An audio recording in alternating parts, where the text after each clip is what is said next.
मालकिन की डिलीवरी की रात थी। मालकिन कहने लगी, आज की रात रुक जाओ, सोचो नमक हलाल करने का वक्त आ गया है। मालकिन काफ़ी अरसे से मेरा ख्याल रखती आई हैं। रात हुई तो मालकिन ने मुझे अपने बेड पर सुला लिया और मैं बेफिक्र होकर मालकिन के पास सो गई। आधी रात को मेरी आंख खुली तो मेरे होश उड़ गए। मालकिन का देवर। मैं पिछले 5 साल से एक बंगले में नौकरी कर रही थी। वह लोग मेरा बहुत ख्याल रखते थे। इस बंगले में 2 भाई रहते थे। छोटा भाई कुंवारा था और बड़े भाई की शादी को 10 साल गुजर गए थे, लेकिन वह भी औलाद से मरहूम थे। बड़ी मालकिन बहुत ही सुलझी हुई औरत थी। नौकरों का वह बहुत ख्याल रखती थी। उनके पास हर चीज थी, बस एक औलाद की कमी थी, जिसके लिए वह बहुत रोया करती थी। मुझे बहुत तकलीफ होती थी। उनको देखकर 5 साल से मैंने वह सब करते हुए देखा है, उन्हें जिससे उनको एक औलाद हो जाए। डॉक्टर हकीम जहाँ भी कोई कहता वह इलाज कराने पहुंच जाती थी, लेकिन हर बार मायूसी ही हाथ लगती थी। बात अब यहीं तक नहीं थी, बल्कि मालिक का रवैया अब बड़ी मालकिन से बदलने लगा था। वह रात को देर से आते थे, शराब पी कर आते थे। अगर मालकिन वजह पूछती तो वह लड़ने झगड़ने और मारने लगते थे। अक्सर मैंने मालकिन को तन्हाई में रोते देखा था। उन्हें देखकर मुझे बहुत दुख होता था। एक बार तो मेरी आंखों ने जो देखा वो मेरे होश उड़ाने के लिए काफी था। मैं रात दिन मालिक के ही घर में रहती थी। एक बार मालिक की गाड़ी की हॉर्न की आवाज से मेरी आंख खुल गई। मैं अपने रूम में थी। मैंने घड़ी की तरफ देखा तो रात के 2 बज रहे थे। रात के 10 बजे के बाद मुझे घर में रहने की इजाज़त नहीं थी और मैं अपने रूम में चली जाया करती थी और फिर सुबह बंगले पर काम करने के लिए जाया करती थी। लेकिन आज मुझे कमरे में उलझन हो रही थी। मेरा दिल कर रहा था कि कमरे से बाहर निकल जाऊं और बंगले में मौजूद बगीचे में जाकर के टहल लूं। क्या पता ठंडी हवा लगे तो मेरा दिल बहल जाए। लेकिन जैसा ही मैं रूम से निकलकर रास्ते से होते हुए बाहर आई, मालिक उसी वक्त अपनी गाड़ी अंदर पार्क कर रहे थे। मैं थोड़ा पीछे आ गई कि मालिक अंदर चले जाएं, तभी मैं बगीचे में बैठकर ताजा हवा खाकर वापस आ जाऊंगी। सबसे ज्यादा हैरत मुझे तब हुई जब मालिक के साथ मैंने एक हसीन लड़की को देखा, और उससे भी ज्यादा हैरत तब हुई जब मालिक उसको अपने गले से लगाए रूम की तरफ जाते देखा। ये देखकर तो मेरे होश ही उड़ गए। मालिक किस किस्म के होते जा रहे थे। मैं वहीं से वापस अपने कमरे में आ गई। मुझे बहुत अफसोस होने लगा था। मुझे मालकिन की उदासी और रोने की वजह मालूम हो गई थी। जब मैं बंगले में सुबह काम करने गई तो मालकिन की आंखें सूजी हुई थी और मालिक का छोटा भाई उनसे बहस कर रहा था। शायद रात को मालिक जिसे अपने साथ लाए थे या बहस उसकी वजह से हो रही थी। मैं तो नजरें झुकाए चुपचाप किचन में चली गई, लेकिन मालिक का छोटा भाई कह रहा था कि भाई मुझे शर्म आती है तुम्हें बड़ा भाई कहते हुए, जो हरकत आपने रात में की है मुझे उससे बेहद अफसोस है। मालिक उस पर जोर से चीखने लगे और कहने लगे, ये मेरा पर्सनल मामला है, वैसे भी मैं उस लड़की से शादी करने वाला हूँ। मुझे औलाद चाहिए, मुझे वारिस चाहिए, जो मुझे औरत नहीं दे सकती। 10 साल मैंने इंतजार कर लिया, मगर अब इस मंजर जमीन से मुझे कोई उम्मीद नहीं है। मैं दूसरी शादी करना चाहता हूँ। मालिक गुस्से से बोल रहे थे तो मालकिन की सिसकियाँ तेज हुई।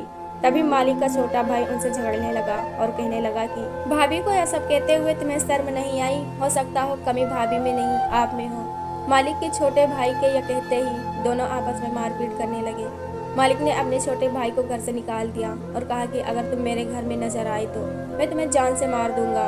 मालिक मालकिन से कहने लगे कि क्यों तुम छोटे भाई को बिगाड़ रही हो। मालिक मालकिन से भी झगड़ने लगे। तुम अपने इमोशन दिखाकर सच्ची बन जाती हो और ऐसा साबित करती हो जैसे मैं कोई जालिम शख्स हूँ। दूसरी शादी में जरूर करूंगा सहाना बेगम। मालिक क्या कहते हुए चले गए। मालकिन ने अपने देवर को रोकने की बहुत कोशिश की, जो बड़े भाई की वजह से वह मायूस हो गया था। मालकिन ने बहुत रोकने और मिन्नतें करने के बाद वह रुक गया था। मैं हैरान थी कि मालकिन अपने देवर को रोकने के लिए इतना तड़प क्यों रही थी। खैर मैं अपना काम करने लगी। मालकिन का देवर अलग रहने लगा था और वह शादी भी कर चुका था। वह इस बंगले में तब आता जब मालिक घर पर नहीं होते थे।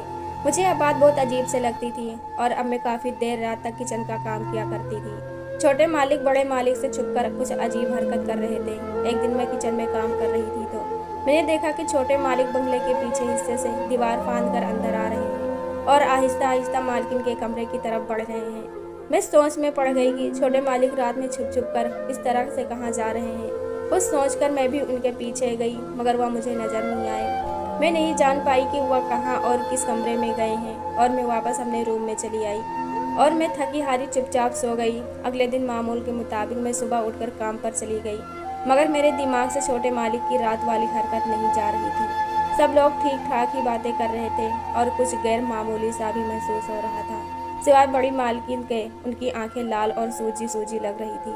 अगले दिन मुझे काम करते करते बहुत देर हो गई। हालांकि काम कम था, लेकिन मैंने जानबूझकर काम देरी तक किया। ताकि छोटे मालिक अपने कमरे से निकले तो मैं देख सकूं कि वह कहाँ जा रहे हैं। लेकिन उस रात ऐसा कुछ भी नहीं हुआ, तो मैं थक कर अपने रूम में चली गई। कुछ दिन तो ऐसे ही गुजरे। फिर मैंने एक दिन अजीब सा मंजर देखा। छोटे मालिक चौकीदार को पैसे दे रहे थे और कह रहे थे कि उनके यहाँ अंदर आने की खबर बड़े मालिक को ना हो। फिर वह लंच की तरफ चले गए और इस बार मैं सोचने में वक्त जाया न करते हुए उनके पीछे पीछे चल पड़ी। मैंने देखा कि छोटे मालिक बड़ी मालकिन के कमरे में चले गए। मैं हैरत में पड़ गई कि रात के इस पहर छोटे मालिक को बड़ी मालकिन के कमरे में जाने की क्या जरूरत पड़ गई। उस वक्त तो बड़े मालिक घर पर नहीं थे और मैं अपने उल्टी सीधी सोच को सोचते हुए अपने कमरे में चली गई। अगली सुबह आकर देखा तो बड़ी मालकिन थोड़ा सा गमजदा थी। छोटे मालिक अब तक ज्यादातर वक्त बड़ी मालकिन के साथ गुजारते और उन्हें कभी कभी लेकर बाहर घूमने भी चले जाया करते थे और वह काफ़ी देर से घर आते थे। मैं भी इंसान थी, उल्टी सीधी सोचा करती थी। मेरे अंदर शक होने लगा था। वैसे तो अब बड़े मालिक मालकिन को वक्त देने लगे थे। मालकिन के साथ उनका रवैया बदलने लगा था और मुझे भी मालकिन के साथ यह रवैया देखकर बहुत तकलीफ होती थी। लेकिन इस रवैये के बदले मालकिन और छोटे मालिक रात को छुपकर मिलना शुरू कर देंगे, मैं सोच भी नहीं सकती थी। अगली रात मैंने इसी तरह छोटे मालिक को उनके कमरे में जाते देखा तो मैं उनके पीछे चली गई। कमरे का दरवाजा अंदर से लॉक था। मैं बाहर खड़ी हुई थी। मुझे डर था कि कहीं मैं पकड़ी न जाऊं। मैं काफी देर तक वहां बाहर खड़ी रही। आखिर मैंने अपने शक के दरमियान कमरे के अंदर झाँक कर देखा तो कमरे के अंधेरे में मुझे अंदर का मंजर देखकर बहुत हैरान कर गया था। इससे पहले कि वहाँ कोई आता या फिर बड़ी मालकिन और छोटे मालिक को मेरे मौजूद होने का एहसास हो जाता, मैं तेजी से पलटकर अपने कमरे में चली गई थी। मेरी आंखों में वह मंजर घूम रहा था। मेरा वजूद कांप रहा था। लेकिन मुझे अब मालकिन की सूजी हुई आंखों का मतलब भी समझ आ रहा था। मैं जुबान बंद करके अपने कामों पर तवज्जो देने लगी। छोटे मालिक भी एक बार अपनी बीबी को घर लेकर आए थे और बड़ी मालकिन उन्हें देखकर बहुत खुश हुई थी। इसी बीच बड़े मालिक भी आ गए थे। घर पर छोटे मालिक और उनकी बीबी को देखा तो उन्होंने कुछ नहीं कहा, बल्कि उनसे सुलह कर ली। फिर वह इसी घर में रहने लगे। नई दुल्हन का मिजाज धूप छांव जैसा था। वह कभी कभी बातें भी कर लिया करती थी, लेकिन ज्यादातर खामोश ही रहती थी। छोटे मालिक भी अब शादी के बाद से काम पर ध्यान देना शुरू कर दिए थे, जिसकी वजह से मैं जानती थी कि बड़ी मालकिन अब बहुत ज्यादा अकेलापन महसूस करती थी। मुझे काम से छुट्टी मिलती तो मैं बड़ी मालकिन की खिदमत करने लगती। छोटे मालिक की शादी को अभी कुछ ही दिन गुजरा था कि अचानक से बड़ी मालकिन और छोटी मालकिन दोनों की तबीयत खराब रहने लगी। छोटे मालिक उन दोनों को हॉस्पिटल लेकर गए और वहाँ पर जो खबर मिली वह पूरे घर को हैरान कर देने वाली थी। छोटी मालकिन और बड़ी मालकिन को डॉक्टर ने मां बनने की खुशखबरी दी थी। छोटे मालिक इस खबर से बहुत खुश हुए थे और मुझे बड़ी मालकिन की खिदमत करने की हिदायत दी थी। उन्होंने कहा कि बड़ी मालकिन को डॉक्टर ने बार बार संभाल कर रखने की हिदायत दी है। मुझे महसूस हुआ कि बड़ी मालकिन के लिए छोटे मालिक बड़े मालिक से ज्यादा खुश थे और उनका ख्याल भी ज्यादा रख रहे थे। बड़े मालिक का रवैया भी अब बड़े मालकिन के साथ अच्छा हो गया था। अब औलाद की खातिर बड़े मालिक बड़ी मालकिन को तवज्जो देने लगे थे। बड़ी मालकिन का वक्त एहतियात बरतते हुए गुजर रहा था। जैसे जैसे वक्त करीब आ रहा था, बड़ी मालकिन घबराई हुई सी रहती थी। मैं सारा दिन बड़ी मालकिन के साथ रहती थी और मैं भी बहुत खुश थी कि इसी बहाने बड़ी मालकिन बड़े मालिक के दिल में अपना मुकाम हासिल कर लेंगे। फिर एक वक्त आया कि जब दोनों मालकिन को हॉस्पिटल ले जाने का वक्त आ गया और दोनों को हॉस्पिटल ले जाया गया। किस्मत से दोनों मालिक को बेटे ही पैदा हुए थे और बड़े मालिक काम के सिलसिले में शहर से बाहर गए हुए थे और वह अपने बेटे होने का बहुत खुश हुए थे और जल्दी वापस आने को कहा था। लेकिन मुझे छोटे मालिक कुछ परेशान से लग रहे थे क्योंकि बड़ी मालकिन की तबीयत कुछ खराब सी रहने लगी थी। छोटे मालिक से बच्चों को देखने की दरख्वास्त थी, मगर वह मुझे टाल गए थे। मैं उनका यह रवैया देखकर परेशान रहने लगी थी। अभी मैं वहीं खड़ी थी कि उन्होंने मुझे जबरदस्ती अपने रूम पर भेज दिया। मैं छोटे मालिक के इस रवैये को रात भर सोचती रही और जब रात हुई तो दोनों मालकिन अपने घर आ गई। बड़ी मालकिन की तबीयत कुछ खराब थी, इसीलिए छोटे मालिक ने उनके बच्चे को संभाल लिया था। रात को छोटे मालिक बच्चों को सुलाकर बड़ी मालकिन के पहलू में सुला गए। मैंने उठकर पहली बार बच्चा देखा तो मैं तड़प गई। बच्चे का रंग बिल्कुल सफ़ेद और सर्द लग रहा था। मैंने उस पर चादर उड़ा दिया और बड़ी मालकिन के ख्याल में मैं वहीं फर्श पर सो गई। रात के दूसरे पहर खाट की आवाज़ से मेरी आंख खुली तो मैं चौंक गई। छोटे मालिक दबे पांव कमरे में दाखिल हुए और चलते हुए बड़ी मालकिन के बेड के पास जाकर खड़े हो गए। मैं नींद में थोड़ा थोड़ा सा देख रही थी। छोटे मालिक बड़ी मालकिन के बेड के पास खड़े थे। मैं छोटे मालिक को देखती रही और मैं पूरी रात सो नहीं पाई। सुबह जैसे ही मैं सोई तो मेरी आंख आवाज़ से खुल गई। मैं बौखला कर उठी तो कमरे में कोई नहीं था। मैं आवाज़ सुनकर जल्दी से बाहर निकली, लेकिन सामने का मंजर देखकर मेरी रूह फना हो गई। छोटी मालकिन रो रही थी, उनका बच्चा मर गया था और बड़ी मालकिन उन्हें दिलासा दे रही थी। बड़े मालिक भी घर आ चुके थे। घर में एक अजीब सी कैफियत थी। मैं अपने आंखों से छोटे मालिक को देख रही थी। वह खामोशी से खड़े थे और रात के मंजर को जब मैंने देखा था अब मुझे उलझा गया था और मैं छोटे मालिक पर शक करने पर मजबूर हो गई थी। रात को जब छोटे मालिक कमरे में आए थे तो उनकी गोद में उनका बच्चा था। बड़ी ही होशियारी से अपना बच्चा उनके पहलू में और उनका बच्चा उठाकर ले गए थे। मैं अजीब सी परेशानी में पड़ गई थी। मैंने आगे बढ़कर मरे हुए बच्चे को देखा तो वह बच्चा दरअसल बड़ी मालकिन का था। मेरा दिमाग उलझता जा रहा था। क्या छोटे मालिक ने बड़ी मालकिन का बच्चा चुरा कर मार दिया था? मेरे दिमाग में यह सवाल चल रहा था। बच्चे को उठाकर ले गए तो मैं बड़ी मालकिन को कमरे में लिटाई, क्योंकि उनकी तबीयत अभी भी बेहतर नहीं हुई थी।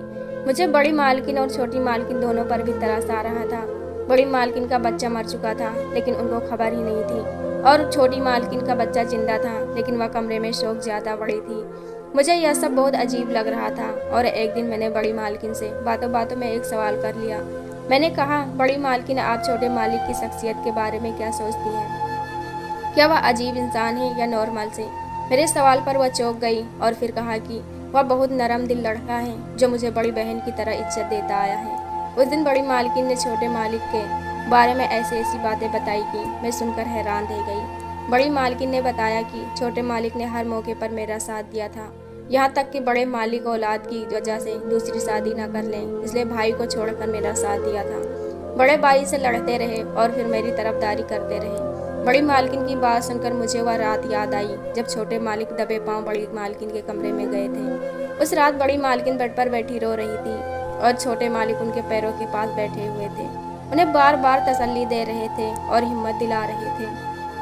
बड़ी मालकिन ने कहा कि जब मेरे पति ने मान लिया कि मैं बांझ हूँ, तब उस वक्त मेरे देवर ने मेरा सहारा दिया और जिद करके मुझे घुमाने ले जाता। रात को मुझे वह डॉक्टर पीर फकीर न जाने किस किस के पास लेकर जाता। मेरा इलाज करवाता रहा। मेरे शौहर के बजाय मुझे देवर पर यकीन था कि मैं बांझ नहीं हूँ। बड़ी मालकिन मुस्कुरा रही थी और मैं बिल्कुल गुमसुम थी बैठी थी। वह आखिर में बोली कि वह उसी की मेहनत है और इलाज करवाने की वजह से मैं माँ बनी हूँ। वह बहुत नरम दिल लड़का है, लेकिन मुझे अफसोस है कि उसका पहला औलाद ही नहीं रहा। बड़ी मालकिन की बात पर मैं कुछ कह नहीं पाई थी।